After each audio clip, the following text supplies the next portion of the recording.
crois que tout ce que Dieu vous appelle à faire, il vous donne la foi pour le faire. Même si Dieu vous demande de rester dans un mariage difficile, Dieu va vous donner la foi pour le faire. Mais vous allez détruire cette foi que Dieu essaye de vous donner si vous persistez dans un état négatif avec une bouche négative à ce propos tout le temps. Restez avec nous dans Jouissez de votre vie.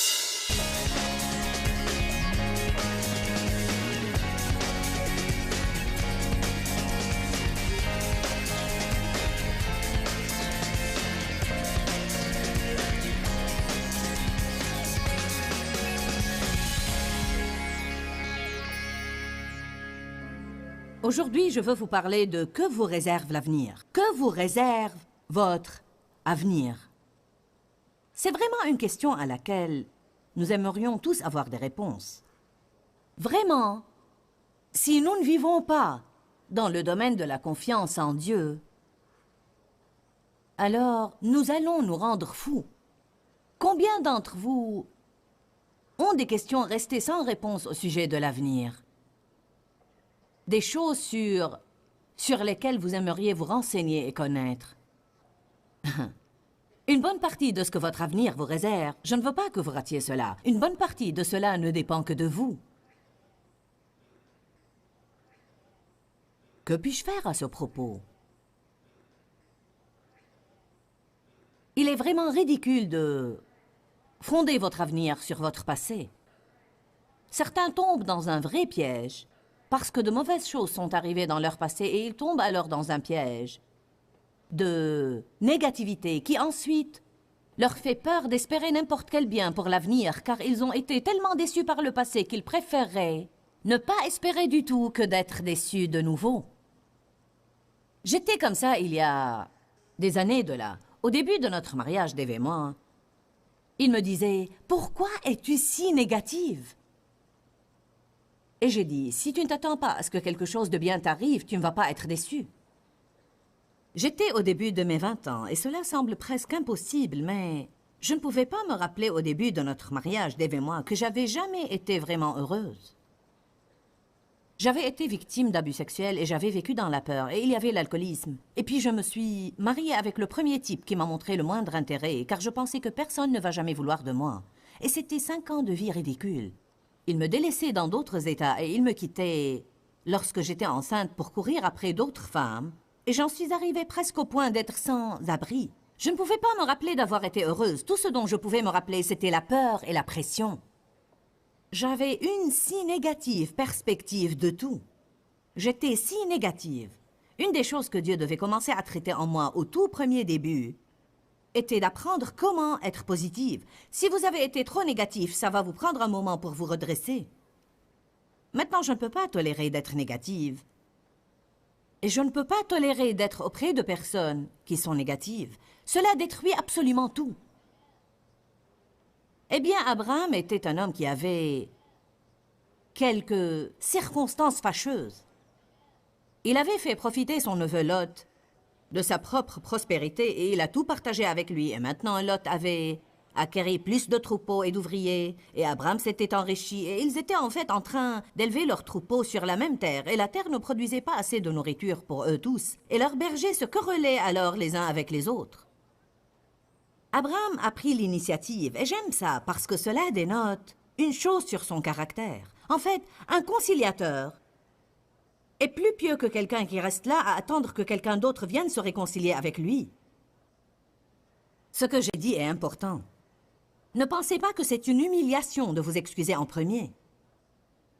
Dans le passé, cela m'agaçait et m'exaspérait. Je me suis excusée auprès de Dave la dernière fois que nous nous sommes disputés. C'est moi qui ai arrangé les choses et c'est son tour maintenant. Et Dieu a dit, trouve-moi une écriture qui dit que tu dois t'excuser seulement quand c'est ton tour. Combien d'entre vous comprennent que la Bible dit que ceux qui procurent la paix et qui la maintiennent sont fils de Dieu, pas enfants. Nous sommes tous enfants de Dieu, mais les fils et les filles adultes de Dieu sont ceux qui vont avoir droit à l'héritage. Amen.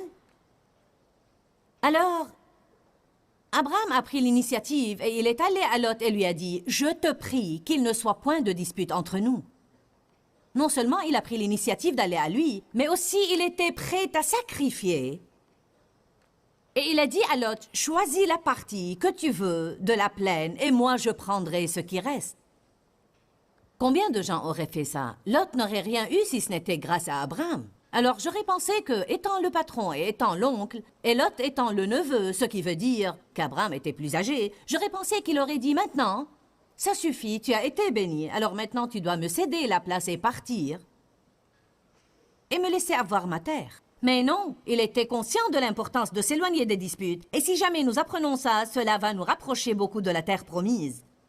Car nous avons tant de bagarres, et tant de chamailleries, et d'offenses, et de gens qui sont malheureux, et de jugements, et de critiques. Et c'est étonnant comment nous voulons que les autres font la bonne chose, mais nous ne sommes pas toujours prêts à prendre l'initiative et à ravaler notre orgueil puant. Et à les dire, écoute, peu m'importe vraiment, c'est la faute à qui?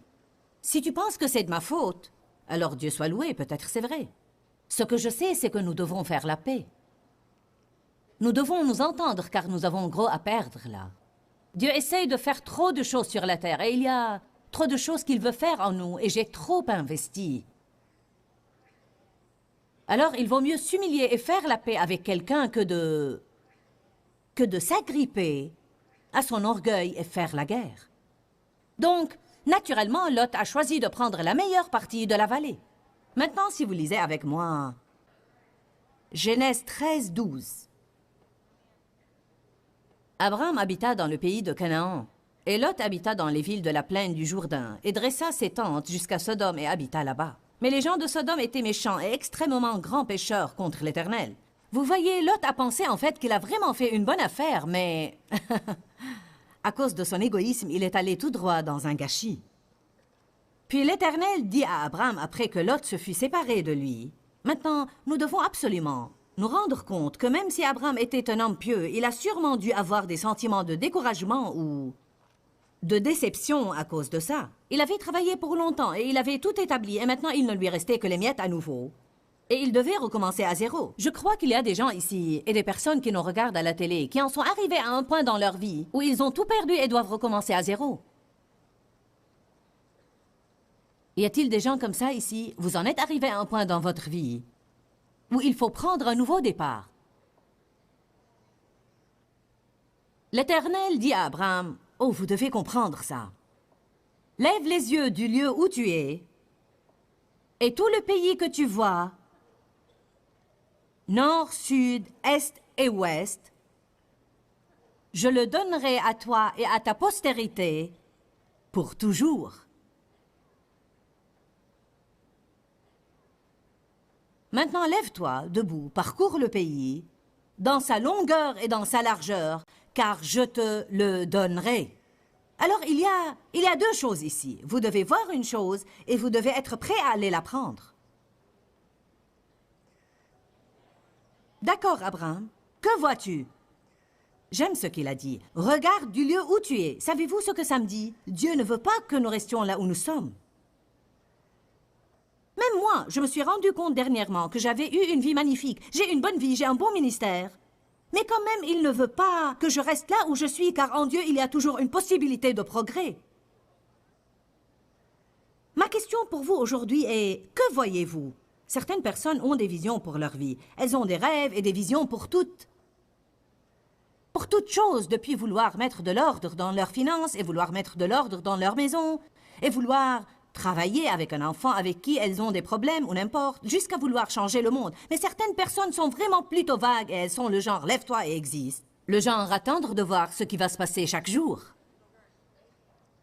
Nous ne pouvons pas être des gens comme ça. Même ceux d'entre vous qui ont vraiment des visions, je veux vous dire aujourd'hui combien ces visions sont importantes pour votre vie. Et non seulement combien elles sont importantes, mais je veux vous indiquer certains principes pour pouvoir coopérer avec Dieu, afin de voir vos rêves se réaliser. Non seulement les voir, mais les voir se réaliser. Il y a des principes précis dans la parole de Dieu qui, si vous les suivez, vous permettront finalement de vivre dans votre rêve. Vous n'allez pas seulement rêver votre rêve, vous allez vivre votre rêve. Je suis la preuve vivante que Dieu peut le faire pour n'importe qui, car je suis aussi ordinaire que n'importe qui pourrait être. Je ne suis pas extrêmement instruite, je n'ai pas de talent particulier, et comme je vous ai dit, j'ai une bouche, je l'ai donnée à Dieu. Et il m'a donné un don de communication qui a été mis en moi dès ma naissance. Alors j'avais cela à mon actif, mais je suis aussi pleine d'assurance. Je suis courageuse, je suis prête à sortir du bateau. Je vais vous dire une chose. Vous devez avoir du courage. Car il a dit, ce que tu vois, maintenant lève-toi et va le parcourir. Il ne s'agit pas simplement de voir une chose. Il y a des gens qui ne voient rien. Puis il y a des gens qui voient une chose, mais ils sont toujours trop paresseux ou ont trop peur de faire quoi que ce soit. Et ils restent là à attendre un miracle toute leur vie. Je crois que le temps que vous sortiez d'ici, vous allez avoir une différente mentalité à l'égard de toutes ces choses. Non seulement nous avons besoin de voir quelque chose, nous devons dire quelque chose. Retenez cette phrase en quittant aujourd'hui. Voyez quelque chose et dites quelque chose. Voyez quelque chose et dites quelque chose. Maintenant, allons à Jérémie chapitre 1. Oh, gloire! J'étais si excitée ce matin. J'appelais Dave chaque quelques minutes et je lui prêchais. J'ai dit, oh Dave, viens voir ce que j'ai trouvé.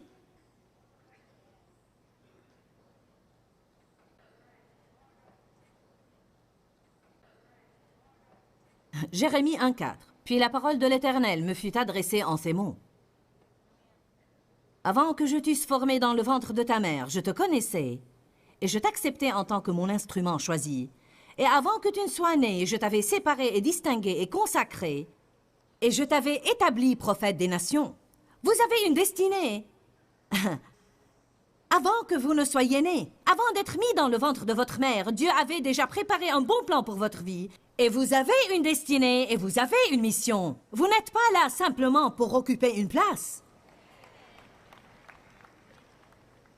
Il y a une chose que Dieu veut que vous fassiez. Et si vous ne jouez pas votre rôle, le reste de nous va souffrir à cause de ça. Et si vous ne voulez pas jouer votre rôle, Dieu va devoir alors vous prendre votre mission et la donner à quelqu'un d'autre. Kathryn Kuhlman a toujours dit « Je pense que Dieu a essayé de donner mon ministère à un homme et personne n'a voulu le prendre. » Si quelqu'un se moque de moi parce que je suis une femme, je dis Dieu a essayé de donner ce ministère à un homme et il n'a pas pu en trouver un pour le prendre et j'étais assez courageuse pour sortir du bateau.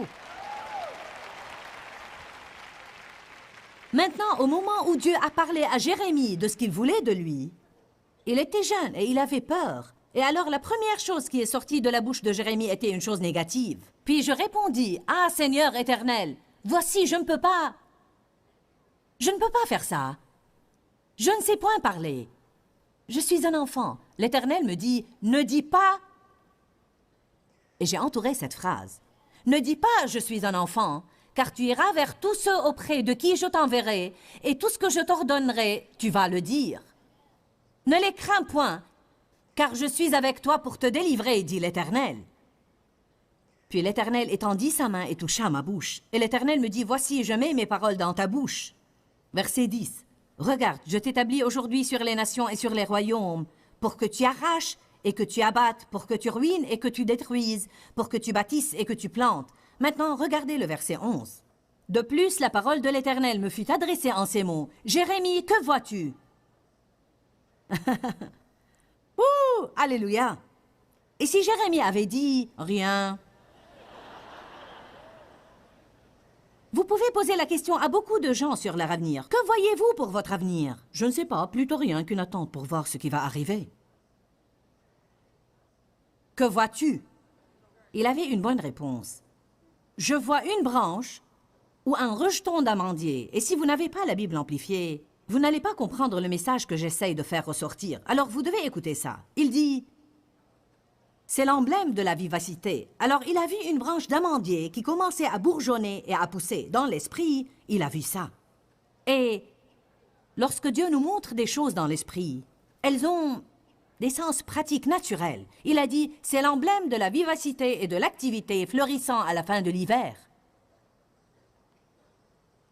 C'est l'emblème de la vivacité et de l'activité fleurissant à la fin de l'hiver. Certains d'entre vous sentent qu'ils ont vécu dans la partie la plus dure, la plus tardive, la plus longue de l'hiver. Lorsque vous êtes en hiver, c'est difficile de voir quoi que ce soit. Il n'y a rien sur les arbres, il n'y a pas de vie nulle part, tous les arbres sont morts, tout semble mort, tout est froid, pas de verdure nulle part. Au milieu de ça, Dieu dit à Jérémie, « Que vois-tu » ? Ouh ! Il a dit, « Je vois une nouvelle vie.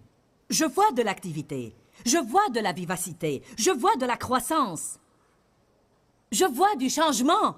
Alors, vous devez commencer à voir le printemps dans l'hiver. Vous ne pouvez pas attendre que le printemps vienne et puis dire, « Oh, le printemps est là !» N'importe qui est assez intelligent pour voir cela. Ha ha! Vous voyez, vous ne comprenez pas cela. Lorsque j'avais 35 ans, Dieu m'a appelé à faire ça. Et j'avais 3 enfants à cette époque. Quelques années plus tard, 3 ou 4 années, je suis tombée enceinte de nouveau et j'avais 4 enfants. Mais je me mettais sur mon canapé, dans ma maison, et je regardais par la fenêtre. Et chaque jour, j'essayais de prendre 2 heures de ma journée que je passais avec le Seigneur. Je me mettais là, avec mon rêve et ma vision. J'avais vu quelque chose. Je m'étais vu prêchant à de grandes foules. Je m'étais vu ayant des engagements pour aller partout dans le monde et prêcher l'Évangile. Je m'étais vu avec cet immense ministère de cassettes, d'enseignement où nous allions distribuer des millions de cassettes dans le monde. Maintenant, vous pouvez me dire, oui, mais Dieu a mis ça en toi. Je crois que Dieu a mis quelque chose dans tout le monde. Je faisais mon lit lorsque Dieu m'a dit qu'il voulait se servir de moi. Et j'étais enthousiaste à ce sujet. Je le croyais. J'étais soit assez courageuse, soit assez stupide, l'une des deux pour croire que Dieu pouvait le faire. Non, pas moi, mais que Dieu pouvait le faire. Je suis sûre que Dieu m'a donné une certaine quantité du don de la foi pour le croire. Mais je crois que tout ce que Dieu vous appelle à faire, il vous donne la foi pour le faire. Même si Dieu vous demande de rester dans un mariage difficile, Dieu va vous donner la foi pour le faire. Mais vous allez détruire cette foi que Dieu essaye de vous donner si vous persistez dans un état négatif avec une bouche négative à ce propos tout le temps. À quoi ça va vous servir de prier pour quelqu'un avec qui vous passez des moments difficiles et prier pour son salut et prier pour qu'il change et pour que votre mariage guérisse et puis aller déjeuner avec vos amis et ne parler que de combien ce type est pourri et combien il est difficile et combien vous ne pouvez plus le supporter et que rien ne va jamais changer?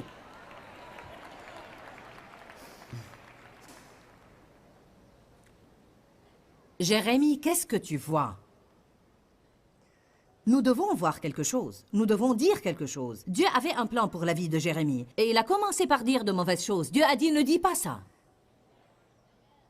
Qu'est-ce que tu vois? Vous devez voir quelque chose. Vous devez dire quelque chose. Maintenant, je vais vous dire une chose qui va me prendre quelques minutes à faire, mais... La Bible dit dans Romains 4, 17 que nous servons un Dieu qui donne la vie aux morts. Alors, peu importe combien, peu importe si vos circonstances sont mortes, peu importe si elles semblent impossibles, nous avons un Dieu qui donne la vie aux morts. Et il appelle les choses qui ne sont point comme si elles existaient déjà. Beaucoup de gens qui ne sont pas avec le... Je ne sais pas quel genre de camp vous voulez l'appeler. Les gens l'appellent le camp de la parole. Quelqu'un m'a demandé dans une entrevue pour un certain magazine, fais-tu partie du mouvement de la parole et de la foi? J'ai dit, eh bien, je crois à la parole et je crois à la foi. Je pense donc que je le suis. Comment peut-on ne pas être de ce mouvement? C'est tout ce dont il s'agit dans la Bible. Beaucoup de gens s'accrochent à cette chose de confession et ils disent, vous connaissez le groupe, nommez-le, exigez-le? Je ne vais même pas commencer à dire ce que j'en pense, mais je vais juste vous dire que confesser la parole m'a vraiment changé la vie. Et vous allez être tellement mieux si vous vous mettez en accord avec Dieu et non pas avec le diable. Marc 11, 22.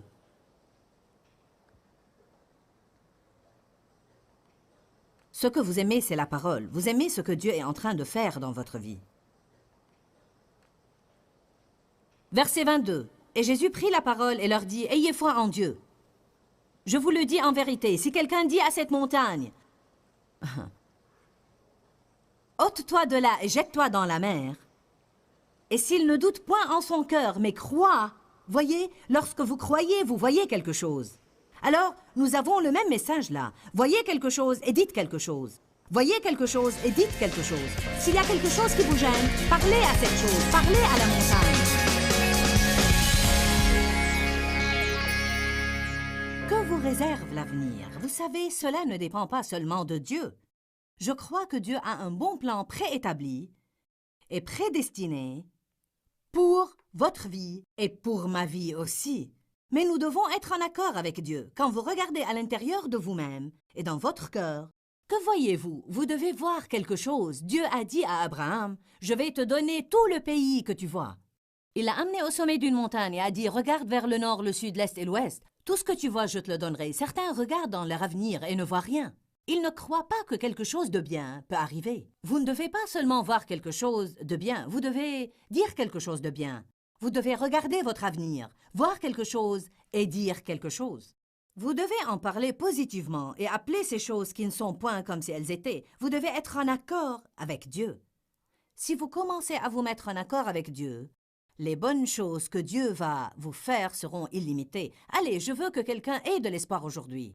Débarrassez-vous de ce découragement, de cette dépression, débarrassez-vous de cette attitude négative, débarrassez-vous des mensonges du diable et dites « Ça suffit Dieu, je vais me mettre en accord avec toi. » Aujourd'hui est le premier jour du reste de votre vie et je crois que le reste de votre vie peut être tellement mieux que ce que vous avez déjà vécu et trouvé bon, je l'espère. Certains d'entre vous peuvent faire le bilan et trouver qu'ils n'ont pas joui de leur vie. Eh bien, je veux que vous vous débarrassiez de la négativité, du découragement et de la dépression qui peut-être essayent de s'agripper à vous à cause de choses qui sont arrivées dans le passé. Quelque chose peut changer en ce moment. Il se peut qu'il y ait un changement d'esprit pour vous. Aujourd'hui est le premier jour du reste de votre vie et je veux que vous vous mettiez en accord avec Dieu pour qu'à partir de ce jour, de bonnes choses vont vous arriver. Que Dieu vous bénisse. Pourquoi Seigneur, pourquoi? Dans ce livret, Joyce Meyer nous enseigne à travers la parole comment être délivré de la confusion. Pour obtenir ce livret gratuitement, écrivez-nous à Joyce Meyer, boîte postale 40095-6300 Larnaca, Chypre. Ou bien visitez notre site web www.joycemeyer.org/fr.